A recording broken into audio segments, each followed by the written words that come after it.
Bima Pub, urahisi wa maisha.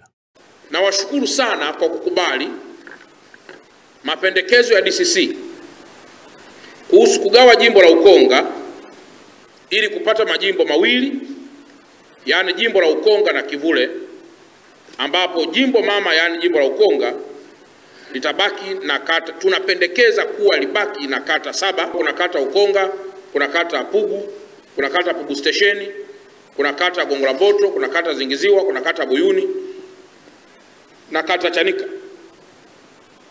Lakini jimbo jipya linalopendekezwa, yani jimbo la Kivule, litakuwa na kata 6 ambazo ni kata Msongola, Majoe, Kitunda, Kipunguni, Kivule pamoja na kata ya Mzinga. Ndugu waandishi wa habari ambao mpo hapa, jimbo hili ambalo linapendekezwa kwa maana ya jimbo la Kivule itakuwa na mita za mraba 128,000. Wakati huo itakuwa na kilomita za mraba 128.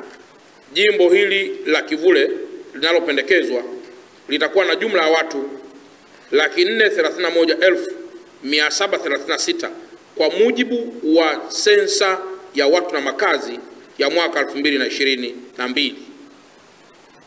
Na wakati jimbo hili linalobaki, yani jimbo la Ukonga, litakuwa na jumla ya watu 459,810. 459,810. Mimi naitwa Juma, mmiliki wa magari ya usafirishaji wa mizigo na abiria. Natumia Bima Pub kwa sababu inaruhusu kuweka TIN namba yangu wakati wa kununua bima. Inafanya iwe rahisi kudai vati kutoka TRA kwa kutumia hati hiyo ya bima. Uwezo wa kupata mkopo bwana. Hii inasaidia sana kugharimia mambo mengine ya uendeshaji hata kama bajeti inabana. Tumia Bima Pub kwa kupiga *150*51 alama ya reli, au kwa WhatsApp tuma neno Bima Pub kwenda namba 0764166066 ujipatie bima. Bima Pub, urahisi wa maisha.